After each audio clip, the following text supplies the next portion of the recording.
Good morning. At least it's morning where I am on the East Coast of the United States. Welcome. If you are looking for next gen ROI and effective measurement for the modern workforce with EI powered by MPS and Brandon Hall Group, you are in the right place. As folks are coming in, do me a favor, see if you can find that chat feature and tell us where you're joining us from for our session today. I'm going to give folks a few minutes to get in here.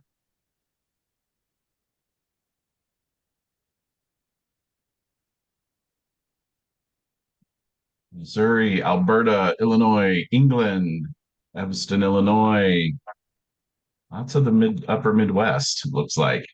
Idaho, wow. Some India folks. Switzerland, I saw fly by there. Germany. Spartanburg, South Carolina was just in that part of the country last week. Nigeria. Awesome. Welcome. I'm in sunny South Florida in the US. Excellent. All right. I think in the interest of time, I am going to go ahead and get us started. Today, you are on the webinar for Next Gen ROI and Effective Measurement for the Modern Workforce with EI powered by MPS and Brandon Hall Group. My name is Matt Pittman, Principal Analyst with Brandon Hall Group, and I am honored to be your host for today's festivities. And we do want to thank EI, our sponsors for today's webinar. EI powered by MPS is an emotionally intelligent learning experience design company that partners with customers in their digital transformation journey. They have over 3 decades of experience in designing learning and performance support solutions that drive performance gain and maximize training ROI and ROE, which we're going to be talking about today. They deliver high-impact learning solutions that drive deeper and more meaningful learner engagement, enable effective upskilling and improve employee performance, and create a high ROI for the business and organization. From strategy to development to delivery to measurement, they work with their customers to ensure training investments deliver business results. And we're grateful to have their support today.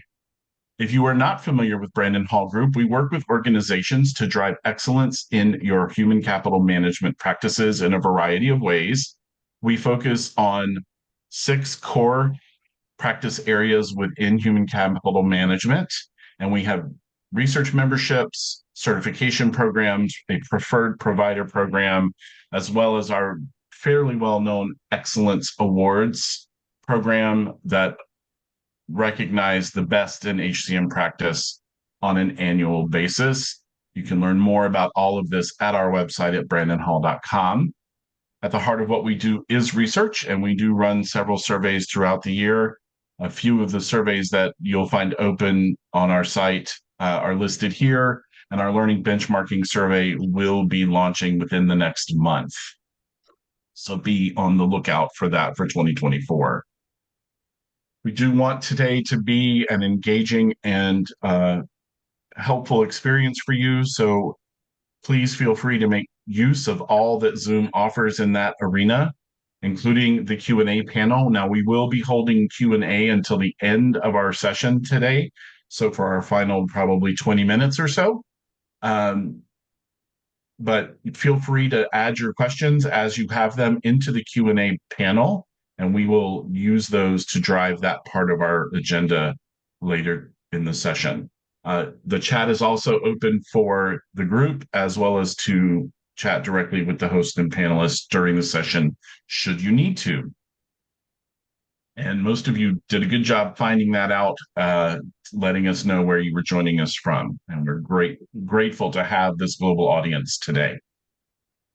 Our agenda today, panelist introductions. We're going to go through these topics that are listed here on aligning learning, modern approaches to KPIs, measurement in an era of automation and AI, and the next gen ROI framework, which I'm really excited for you guys to learn more about. And then, as I mentioned, Q&As towards the end. So allow me to introduce our panel this morning. And I apologize, got to move this window on my screen. Right. So We start with Kelly Lake, Chief Strategy and Innovation Officer with EI as the Chief Strategy Officer. Kelly brings a wealth of experience, 30 years in the e-learning space, focused on seamlessly executing crucial business initiatives and operations across the board.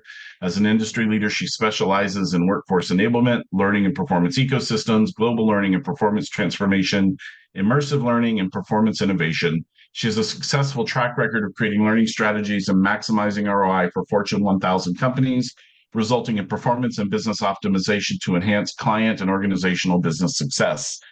Good morning, Kelly. Good morning, Matt. Thank you. Yep. Also joining us is Sarah Cavalucci, Director of Customer Service and Training with GS1. Sarah is an inspiring professional with solid experience in strategic training and customer service. Currently serving as director at GS1, a global standard organization, Sarah is driven by a passion for people development. By leading complex projects and diverse teams at international and local levels, she has designed innovative training strategies, developed engaging learning solutions, and implemented new technologies to improve the knowledge and skills of individuals and organizations. Recently, Sarah became certified as a personal trainer. Let's try that again. Recently, Sarah became certified as a personal trainer to combine her passion for training with that for fitness and well-being. Sarah, welcome. Thank you, Matt. Hello. Good morning. It's nice. It's great to have you. Also joining us is Jennifer Zaborowski, Director of IT Learning and Development at Regeneron. A seasoned IT leader with a passion for innovation, Jennifer spearheads learning and development initiatives at Regeneron. Leveraging over a decade of expertise in IT and finance, she crafts strategic programs like the IT Career Framework and Knowledge Management Function. Jennifer's unique blend of skills in training, talent strategy, and process improvement empowers IT professionals to excel. Her passion lies in driving innovation and collaboration, contributing to Regeneron's mission of delivering life-changing medicines to patients. Welcome, Jennifer. Thank you so much, Matt. And last but certainly not least is Soma Baduri, Global Head of Instructional Design with EI. Along with managing the global instructional design domain end-to-end, Soma is a core member of the organization's solution architecting and innovation team. With nearly 2 decades of experience in the L&D arena, she strategically engages in EI's learning consulting practice and advisory services. Great to have you with us, Soma.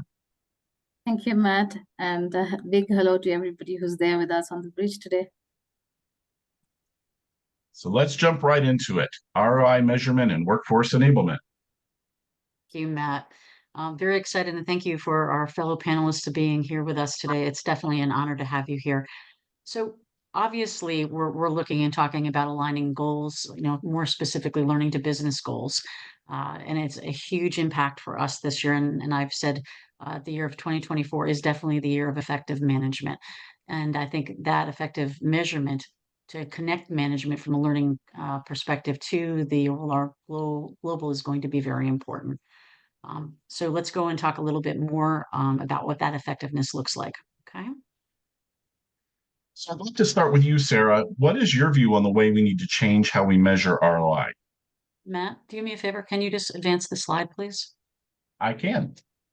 Thank you. And just there you go. Let me talk to this for 1 second. I appreciate that. So when we're looking at the whole entire modern learning landscape right now from an ROI perspective, we come for years of experience in L&D where we're experiencing the Kirkpatrick, right? Well, Kirkpatrick goes back to the 1950s and it develops on top of the 70, 71 era. So we're looking at utilizing older methodologies for a newer workforce. So they don't quite match, and we've been struggling.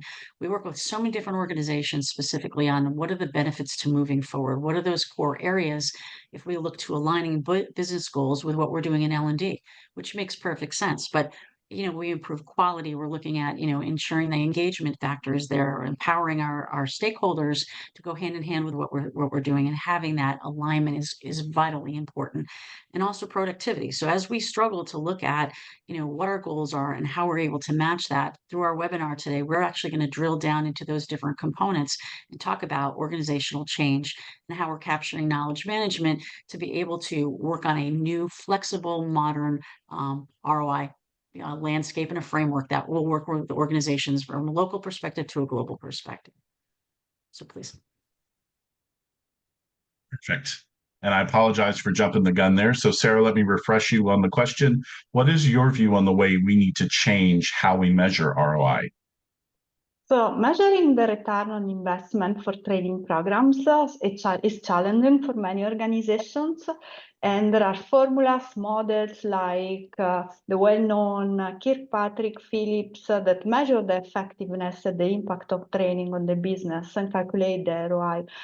However, there are several obstacles to it based on my experience. And one of the main challenges is to measure the ROI for different types of training. So this task becomes particularly complex for product-specific training and soft skills training, because this would include a change in behavior, like a new skill acquired that don't produce an immediate numeric result, like for instance, for specific sales training, where we could see the increase in the sales production of an employee post-training.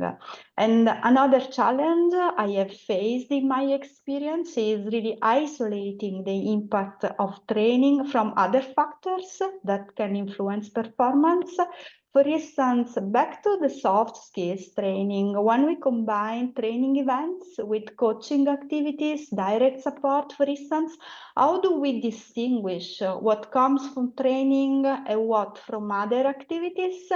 And I would like to mention a third challenge, always based on my experience. So is having a framework, a modern framework, tailored to the organization needs, flexible, easy to understand, use, and adopt. Great points. And Jen, what do you see as the biggest challenges and how do you address them? So, like Sarah, a lot of what we're doing in Regeneron IT, particularly if it's a new skill that we'd like to get folks to adopt, it's coupled with things like communication. So it is isolating if we're doing it correctly, if we're having the desired outcomes, can be a little tricky.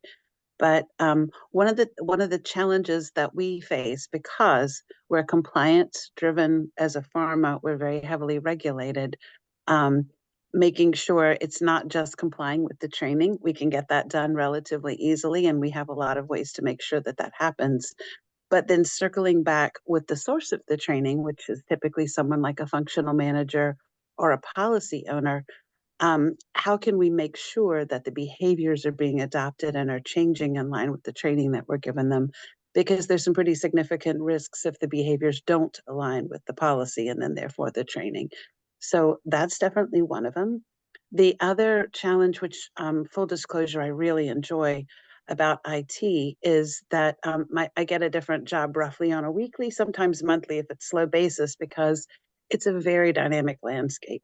So when we've risen to the challenge of how we're going to train people on, and it's really not just AI, when we've risen to the challenge of training you on this technology, then a new one is going to show up pretty quickly afterwards. So with the dynamic landscape and the constant novelty, it means that we've had to take steps to remain extremely agile and adaptable. Very good. And Soma, I'm curious, from your perspective, what are the best practices when working with organizations to get started on defining new KPIs? Right. So even before we get to defining the new KPIs, it's very important to understand and have a very thorough view of what the organization's strategic objectives and business priorities are.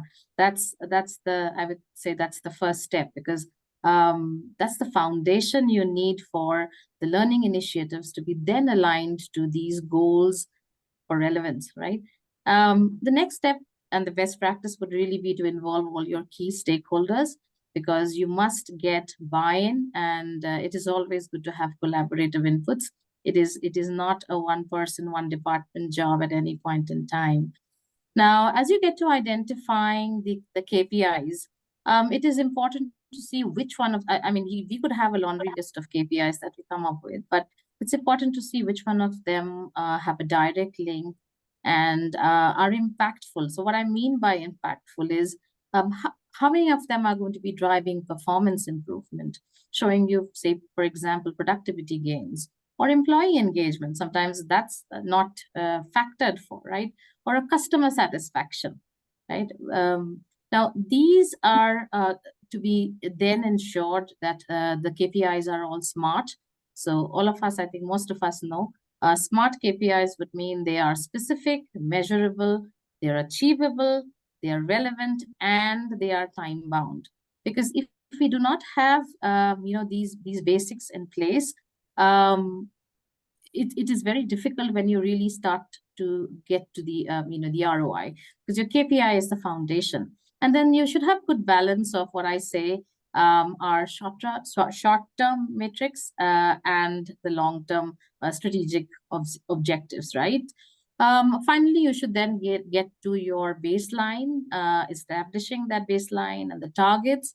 So assess the current state of performance and then establish your targets that you want to achieve through the KPIs. Do not forget to leverage LMS or the learning management system, or the LXPs, the learning experience sort of platforms. And these should be used as very important tools that can give you data. Again, your dashboards are there. There are leaderboards and several other ways in which you can gather meaningful and objective data for you to then move on to the measurement part, right? And last but certainly not the least is transparent communication. It is very important to keep communicating to all your stakeholders and participants. How are you seeing an impact? What is the benefit? What could be potential roadblocks? And then that should tie back to continuous improvement for leveraging and I would say uplifting your KPIs and ROI model, as may be the case. Which leads very nicely into our next session, right? It does. Next topic. Perfect.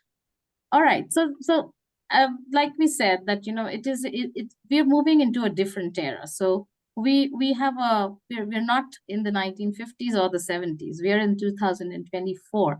And hence the approach to KPIs has to be seriously modern, as we've said here. What does that mean? We know that most organizations are moving towards a skill-based practice, right? And here we've given you a quick stats that Next says slide. about 90% of them are. And Next slide, Matt.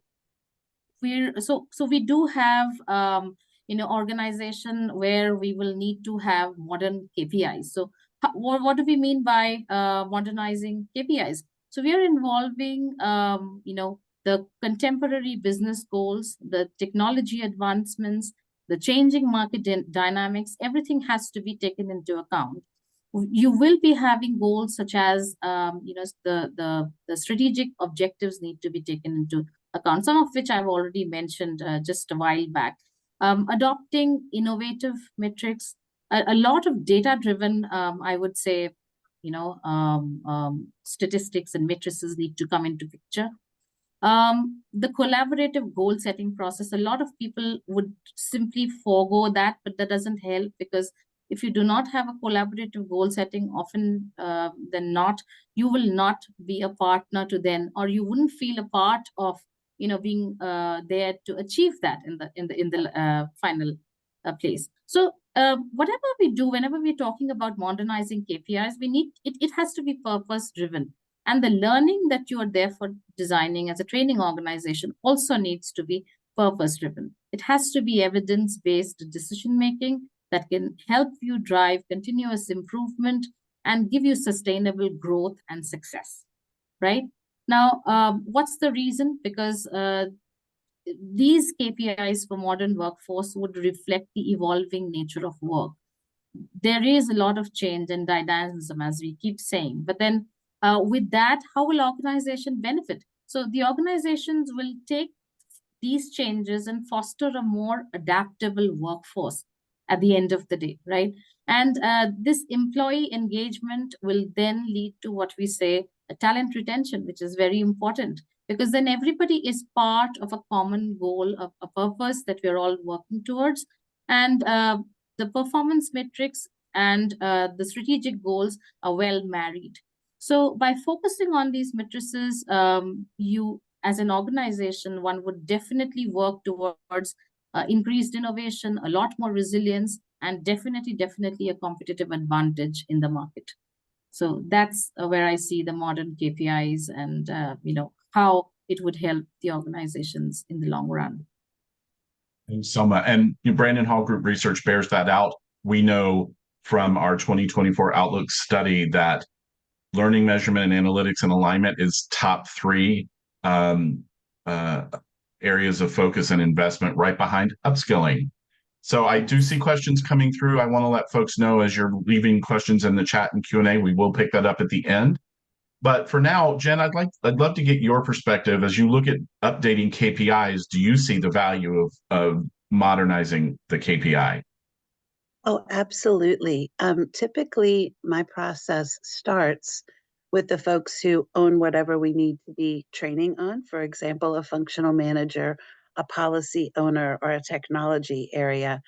And working with the owner of the technology or whatever the training subject matter is going to be, we're typically looking at outcomes. And it may be exactly as you're talking about upskilling or reskilling. It may be a compliance. A lot of times it's something that can be a little tricky to quantify with traditional KPIs like risk avoidance, breach avoidance. We have a lot of personal patient data. We have a lot of secret sauce type information, and it could be a serious problem if we didn't train and equip our people on how to protect those kinds of things. So I think the set of metrics does a really good job getting at the value that we're trying to deliver with training. Did we achieve the outcome that the content owner needs us to achieve? Are we seeing appropriate compliance? Are we seeing the correct adoption of behaviors?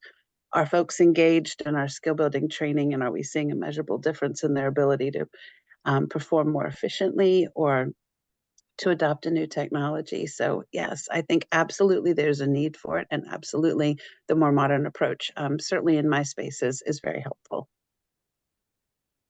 Excellent. And Sarah, what's your perspective on approaching KPIs in a modern way?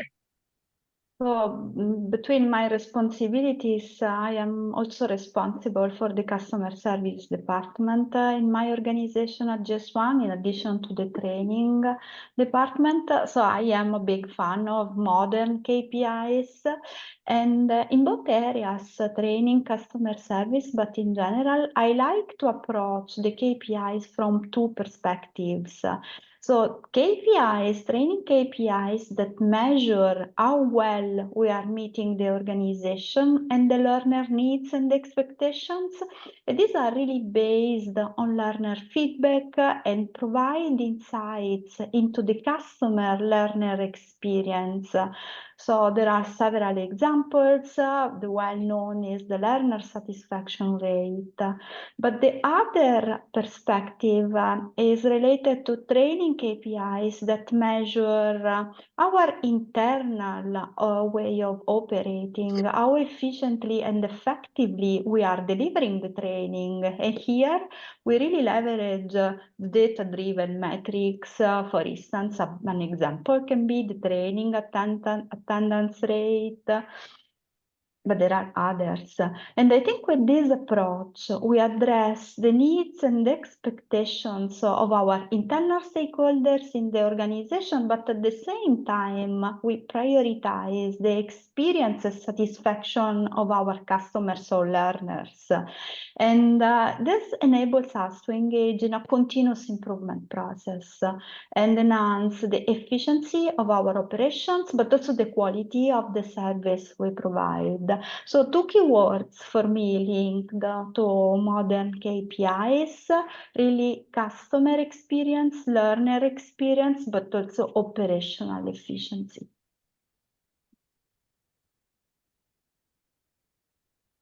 And Kelly, what are your thoughts here? I think that, Sarah, you said that very well, and Jen, the same thing, that one factor when we look at modernizing KPIs, a lot of times, when we're meeting with customers, I ask them when's the last time they revisited it, right? What is the last time they align it? Sometimes we hear not at all. sometimes we don't hear anything within the last several years, it's pinnacle. And I think, Sarah, you were spot on when you said that there's 3 areas that they're looking at. And Jen, bringing in the valuable insights, I think it's very important because a lot of organizations don't know how to modernize. And what does that mean with so many different multi-generational learners, if you're looking on the learner level, right? And also from a business perspective. Sometimes, us being in L&D, we tend to be pushing the envelope in a lot of areas, and we have a responsibility back to the organization in itself to explain why that's important and how that ties back to business goals, so we're completely in sync.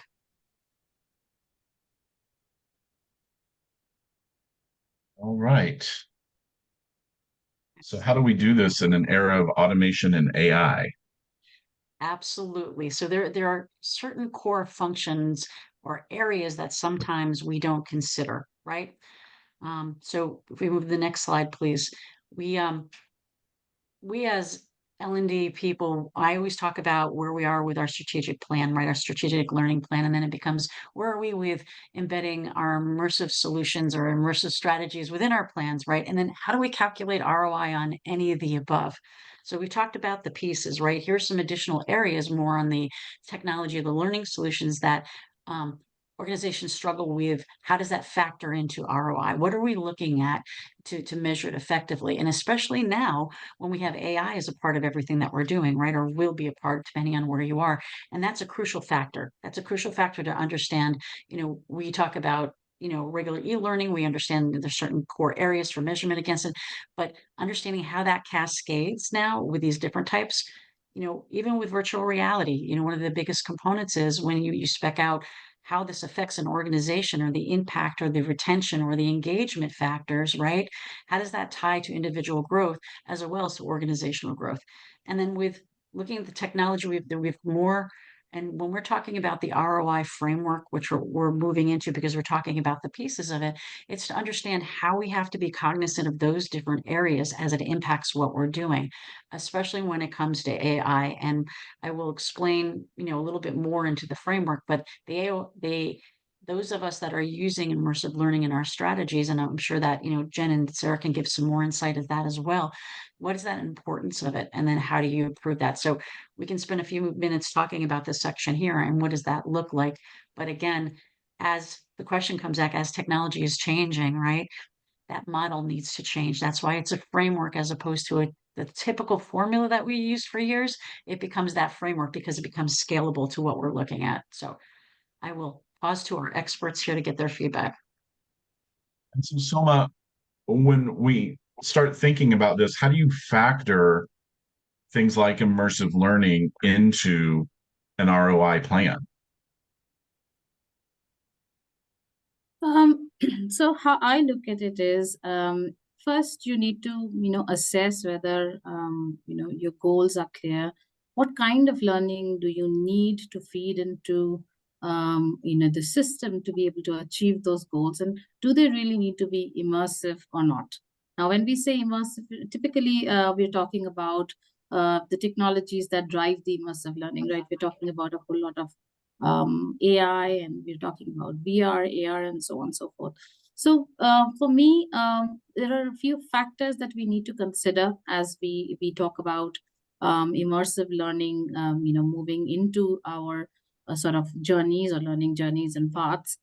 We need to conduct a very thorough cost analysis, to my mind, to be able to determine the investment required for developing and implementing these immersive learning solutions. Because while it may not occur often, but that is a very important factor that comes into picture. You should also consider factors such as content creation cost, because it may be very different than the usual and traditional content that you have been creating so far. The technology infrastructure, do you or the organization have the required technology that you need to be able to kind of then roll out this sort of learning? What kind of a cost or a timeline would that sort of entail? Because here we're talking about measurement, right? And I said time-bound measurement, so it cannot be left to eternity. And then the training personnel. So is the L&D teams, are the or the training creators here in this case, are they equipped with the right kind of instructional skills or design skills to be able to then create the right learner or user experience that we're looking at? And then, of course, something like the ongoing maintenance cost or expenses, because this is going to be a crucial part in determining your ROI at the end of the whole, sort of plan and program. Then you should be, to my mind, we should also be factoring for conducting pre and post-training assessments, because these are very important to then show you, are you really getting the benefit that you wanted to from these trainings at a certain given point in time? So what could you do? You could do, you could design assessments or quizzes, or you could do surveys, and these surveys can really be very pointed or focused. We can have focus group interviews, discussions that we lead with maybe a cohort of your users or the groups that impact your data or matrices the most. And then you can gather feedback to kind of take a stock and measure progress before you further move on to the immersive learning solutions. It is always a good practice to assess the long-term sustainability of immersive learning initiatives, because you need to consider, factors such as scalability, the ongoing support, the potential for continuous improvement, because tools and technologies will evolve. What is very relevant and modern today may not be so in down a couple of years down the line. So then what happens to what you already started with, right? So all this needs to be well factored for. And then finally, I feel what really helps is qualitative feedback. So gather as much of feedback and inputs that you can from learners, from trainers, from stakeholders, to understand their perceptions of what an immersive learning really is, and its impact on the learning experience, its impact on the job performance that you've actually started out with. So yeah, these are some of the factors that I feel need to be really assessed very well. Jen, from a technology perspective, what should organizations take into consideration when they start looking at tools and automation? If we're thinking about the tools that we have listed here, things like the immersive learning, the extended realities, and then strategies, things like the scenario-based. There's certainly a role for things like AI, but if your organization isn't quite there yet, then a lot of this can be done extremely well without the AI factor and by other means. And I'm thinking about some of the training fatigue and that we have on my side, because there's a lot of training. Our learners are I don't want to say bombarded, but treated to extensive learning to maintain compliance with things. So it's important for us, and I suspect for a lot of others, to distinguish the learning and enhance the stickiness factor. So the two examples I'm thinking about from my world where this comes into play, and I would encourage others who have similar kind of skill building or policy related outcomes that they're working towards. The simulation based, what I like about that, and we work it into a lot of our training modules that we develop with the eye, it practices and kind of keys in on the decisions that are made in the flow of work. And without saying you're about to make a decision, you put someone through the situations that they're going to encounter, where there's a positive way to handle the situation and a less positive way, and have them practice as they're going through. I think it promotes a lot of engagement and pulls people out of the training fatigue that can sometimes happen with constant changing skills and everything. The other one is also the immersive reality that the development team from EI has used with great effectiveness, because it puts an adult learner in the situation to practice, which, as you know, with adult learners, that's really critical. And they're doing the things they're going to do. It builds their confidence, but I think even if they don't realize it, also pulls in the engagement, because they're physically engaging with the training and performing these activities, even if it's on a screen. Right. And when I started in the training role at Regeneron, we were a read and sign shop.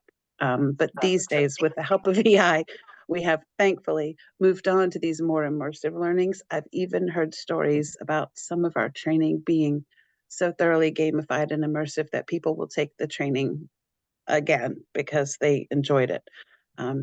So I've found these kinds of tools to be extremely effective, and would absolutely suggest that others think of including them. Very good. And it's always good when learners choose to engage with learning, right? Right? Sarah, from your perspective, what are your thoughts for global organizations when you start to consider and plan for automation? When global organizations that operate across multiple countries worldwide plan for automation and the technology side of business, I think one of the first thing to think about is customization and localization. So as global organizations, we operate in diverse cultural and linguistic contexts, and it's key, very important to tailor automation strategies to meet the specific needs and language preferences of various regions, employee demographics, technology integration, data-driven insights.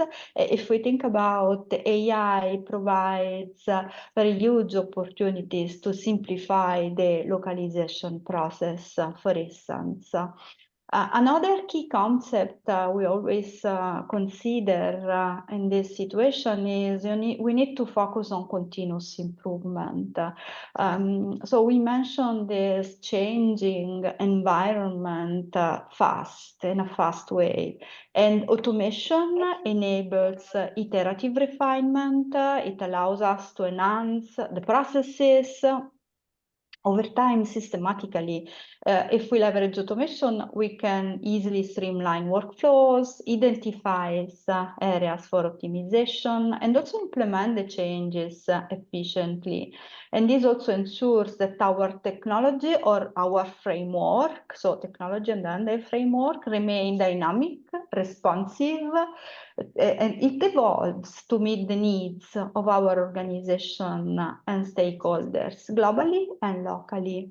Last one, to the Jen point, is very important, is also compliance and security. So we need to ensure compliance with regulatory requirements, given the diverse regulatory landscapes across different countries and also data security protocols.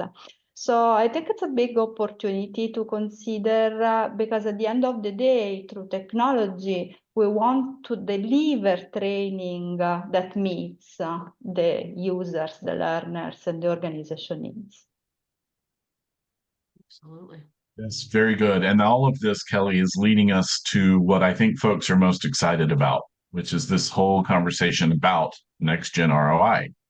Exactly. And I think it's very important, what everybody was just talking about, looking at all the elements that go around technology as a, part of the whole entire effective measurement as we're looking at it from end to end.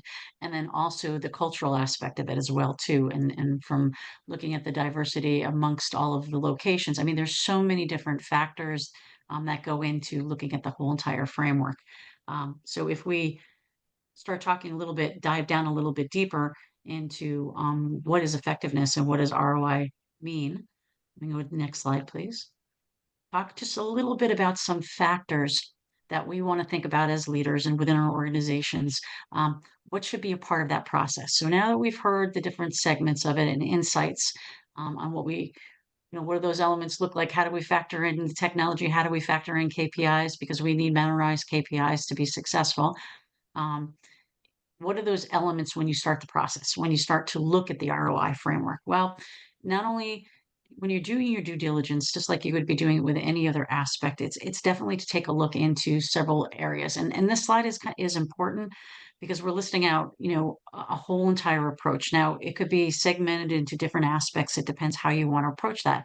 But we talked about the technology. We were looking at, okay, what is the quality impact? How are you measuring that across the board? The process improvement, Sarah and Jen just talked about how important that is. But taking a look at these different areas, taking a look at your sales data, customer service is key. And again, why are we doing this? Who is who are you delivering, your training to, your learning to? What is that aspect? How do you measure success in totality? It's very important. And then not only from a revenue perspective, but what are your business metrics? So these are the things, you need to keep in mind as more of key factors when you're doing your analysis, which will go hand in hand with what we call a business first approach. where you go to and understand, what are our core goals from a business perspective, what are our core goals might be from different business lines down to specifically what are those employee goals look like. So in tying them together, but starting off that whole entire process with business goals, keeping that in mind, and then tying that back. But the foundational aspects when we're talking about this from those different components, and Soma did a wonderful job talking about KPIs and the modernization against it, but you still need to look at your business and your operational matrix. It's very important. Not only that, but what's the data you've collected to date, and it gives you a chance when you're looking at these to examine the information that you have, because that may impact how you approach it as well. And then also the big factor that tends to be was what's your assessment strategy. So we have our goals, we have our local goals, even if it comes down to business units, and then specifically how is that mapping into anything around performance discussions, employees. A lot of us use the employee survey as a major input into what we're doing. But that assessment, unless you're building that in the front, how are you going to measure success when you walk through that framework is vitally important. So if you think about holistically end to end, wow, maybe you haven't considered these different aspects, but that's going to build it out, and it can be a gradual process. So now that we're thinking about that as the process, let's go to the next step and talk a little bit more about what does that look like for a successful, flexible, and sustainable model. So what we have done, and again, doing this for so long as we all have on the webinar today, and having that expertise that we do today, is how do we adjust what we've been doing or enhance some of the basic methodologies maybe that we've been doing to date, with the increased aspect on business goals, on revenue, on performance improvement, engagement. We're redefining engagement this year. Sorry for that, but we are redefining engagement this year to what does that really actually mean, instead of like, oh, ROI does, we say that we have 85% engagement, for using certain types of, VR tends to be the highest at 86 from an industry report. But if you're not there and you're not doing that, what does that look like? So first start for the matrix itself, and I'll just give you a high-level overview and post this webinar. I'll be happy to drill down more specifically in discussions with the organization. And what does that look like? One size does not fit all anymore. We use multiple approaches, and it's flexible based upon the industry that you're in, based upon what you're producing, where you are globally, what's your cultural aspect to it. So there's many different factors that make it flexible. But if you start from there and you understand specifically your business goals and you validate them, that's vitally important. So and I have been doing so many of these discussions with organizations to make sure that, are these obtainable goals to begin with? And then understanding, the whole entire approach when it comes to your framework. So if I ask organizations now, how are you measuring ROI? We'll get thousands of different answers because there's not a consistent, that's why the framework needs to be very important. Also with that, measurable outcomes have to be quantifiable. So then we go back to measuring the whole entire new KPIs. And I recommend to some of you, look at your KPIs where you are right now. Look at how you're using those KPIs for measurement purposes. I think that if you're looking at the focus on that, your metrics will be a little bit different than if you don't revisit that and you align it to the specific business zone. But also as you're going through this process, and like I said, we'll share this out with you. As you're going through this and you're aligning it and you're ensuring you have all your different metrics in place with that, the key part of all of it is ensuring that you're communicating with your stakeholders, that everybody is aligned. So it is flexible.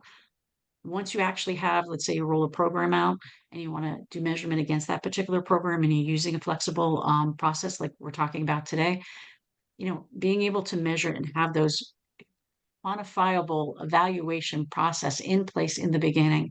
So as you're going through, you have something to measure because it is an ongoing iterative process.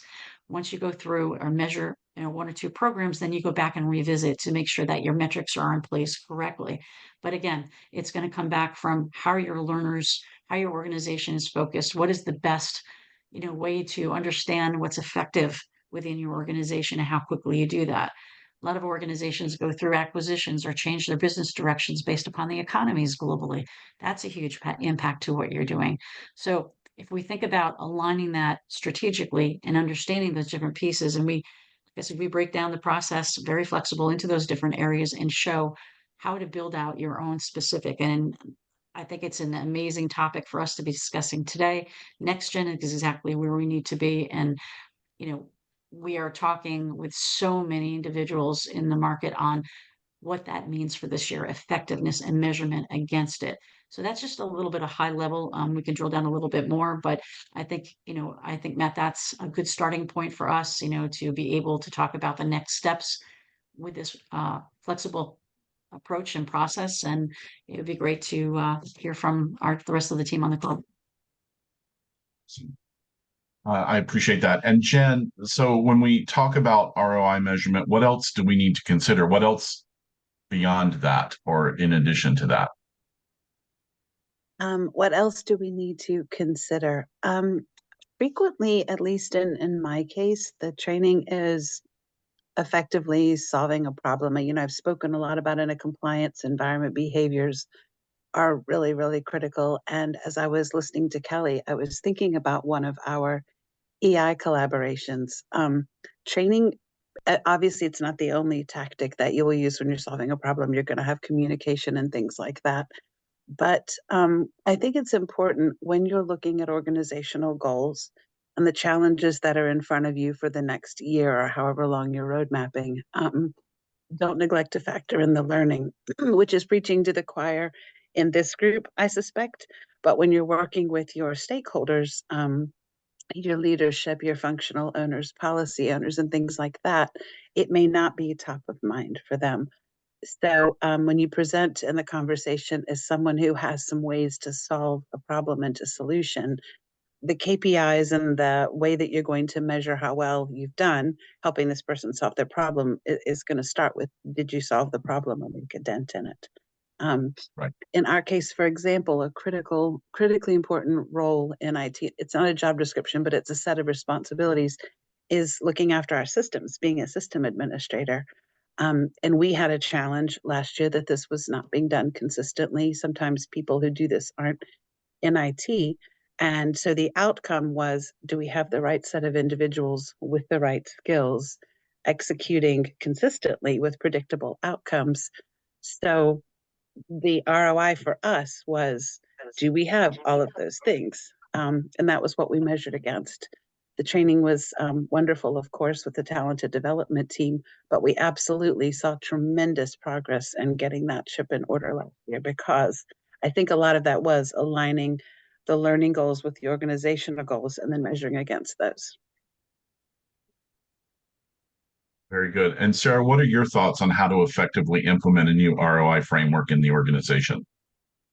For me, there are some criteria that could seem simple, but they are really basic. So have a modern, automated, easy framework to measure the return of investment successfully. It means it should be clear, understandable for upper management, but also key stakeholders to ensure engagement and support and enable business alignment. I will dream about having a new framework, data-driven and also AI-powered, based on what we discussed, learner-centric, applicable to all types of training, and also adaptable based on the organization needs and changes. Let me give you an example, very practical in our day-to-day work. To implement a new ROI framework in my organization, but I think this is an activity common to many of us, I will need to have the buy-in of my upper management, but also my internal stakeholders. And to do so, I will need to present a framework that the leadership team understands, that they value, that my team share and can implement with reasonable efforts, but also automation to make it more efficient, and with some components linked to AI innovation that creates enthusiasm and also a learning opportunity for them, and also our stakeholders can benefit from. So keeping the focus on learner centricity and win-win solutions is key to successful implementation. That's so important. And Soma, from your perspective, where do organizations start Where's the first place they should start when considering a sustainable ROI framework? Yes. So yes, I will wrap it up, I would say. So the first thing is we're talking about a next gen ROI framework process. And we say that why we say this and why we begin with that is this is a framework needs to be evolving. It has to adapt as we say, because not all business verticals or not all businesses are the same. Not all business objectives or goals are the same. So you cannot have a stringent and a non-flexible I would say framework or a process that you could just force fit onto every sort of business or organization. How we definitely need to begin is by ensuring that we very, very clearly know what the business goal is, because that should be the start point for any business first model. Once you know the goal that is there at an org level, then you drill down to your function, to your divisions, and see what is the goal that your part of the organization or your part of the department or division is trying to then map to get to the bigger goal. And backtrack to see whether you have, what kind of KPIs do you have? If you do not have any, it is always good to then start looking at what are those key performance indicators that impact your division's goals and hence the overall business goal. We always recommend that the KPIs be scalable, which means that they can be aligned and oriented with any kind of business change in business volume or scale. They are adaptable, which means that there is, they maintain their relevance when it comes to a change of scale, operation scope, or complexity, and so many other things, that sort of hits us sometimes unaware.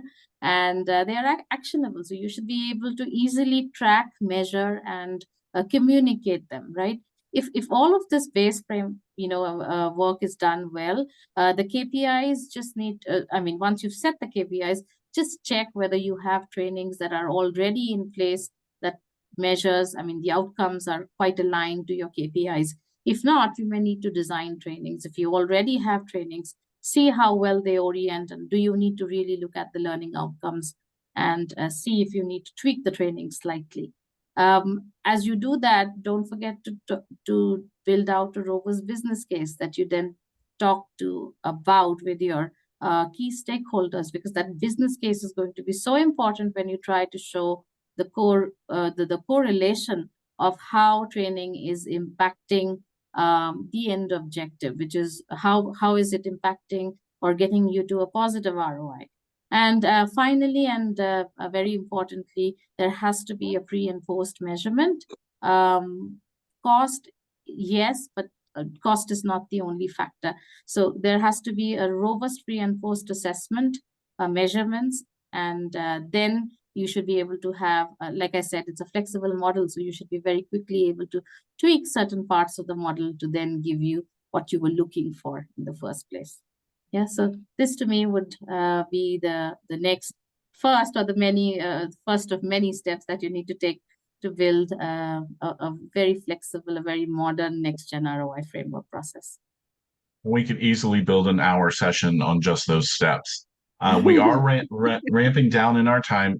I do want to encourage you guys to hang on a few more minutes, because we are going to announce the winner of the raffle that Brandon Hall Group has put together. But there was one particular question, and to put everyone at ease, the questions that we won't have time to get to, we will compile answers for and share in post-session communication. So don't worry about that. We will weigh in on all of the questions. But the one that I really felt I'd like to close out on is from Lisa. The shift in focus on business first provides a challenge for training pros to let go of some passion for learner-centered success. How have you helped with the change in mindset for them? I'll take that one to start off with. So being challenging, it actually enhances the whole entire approach, right? So it's not necessarily losing passion, it's actually increasing engagement and support as you look across the organization. So being able to taking the goals that are in place and understanding that, it allows us as L&D leaders to be able to come be a little bit more creative and focus, because it comes down to the learner themselves, right? We've been in the industry for so long where it's been focused on the business, then focused, on different organizations within a larger company, and then more specifically on the user. So now it's partnering with the design and the development and the passion to create engaging solutions, and still having the creativity, but being challenged to match that from an organizational perspective. And now that we have additional tools that are available for us to be able to make that happen, it provides a natural. So I would look at it as something very proactive, a little challenge, and us, we being leaders in L&D, and what we do and how we do it every day is very challenging in and of itself. So we'd be happy to show some examples and share that with you more specifically, so you get a better sense of what does that look like. Because the first thing that we hear is, oh, that's challenging because it's organizationally, but at the same time, we are able to be more creative in what we're designing in our storyboards and the way that we're delivering and how we're delivering it, and then engaging the learners more actively involved in some of that design work. So it becomes an end-to-end process, as opposed to just a more straight line. And I think that's when you get everybody more involved with it in the organization, then tends to be a win-win for everybody across the board, and your engagement factors go up, and your measurement against your ROI inclusive within the business goals then tend to start to see a change in the way it is. And business leaders within the organization start to then look at L&D as, wow, we're solving problems, we're helping holistically the organization move forward together. So I think that's a very positive way that we can spin that, to show that there are effective ways and solutions that we can partner together on. So I think that's amazing. Ben or Sarah, anything you'd add to that? First I want to express extremely robust agreement with Kelly's point on that, and say, part of integrating and showing value as a learning leader is that ability to partner with your leadership, and they have a similar task ahead of them. They are also outcomes focused, and to successfully deliver what they're accountable for, they need the people under their care and leadership to get excited about those goals too. So I think there's a really vibrant and vital role for the learning resources in an organization to support the leadership, by helping them, get the workforce just as excited about the goals. And one of the ways of doing that is obviously enablement, but it's also an engagement and enablement function, that when you're starting with the business goals, even if they're intimidating, even if they're big goals, you can say, no, we can enable you to be successful in this workforce and leadership. We will deliver you a workforce that's not only now excited about what you're trying to do this year, but feeling extra excited because now they're enabled, they're going to be learning. And we know that statistically, an engaged workforce is a workforce that's continually learning. That's an extremely important aspect of an engaged workforce. So I think learning is really important in that mix of supporting leader efforts to get everyone on board with their organizational goals and what they would like to do against their roadmap in a given year, and also building confidence that it can be done, and that it's a manageable, reachable, time-bound, as Soma said, goal for the year. Absolutely. And for me, this the last word is, at the end of the day, training is always for the learners, for our customers, of our users. And I think the ROI framework keeps this into consideration. And if we deliver better training experiences to our customers, to our learners, so we will also get the buy-in from our upper management, internal stakeholders, colleagues, and everybody else in the organization, because at the same time, we make our learners happy and we achieve the organization objectives. All right.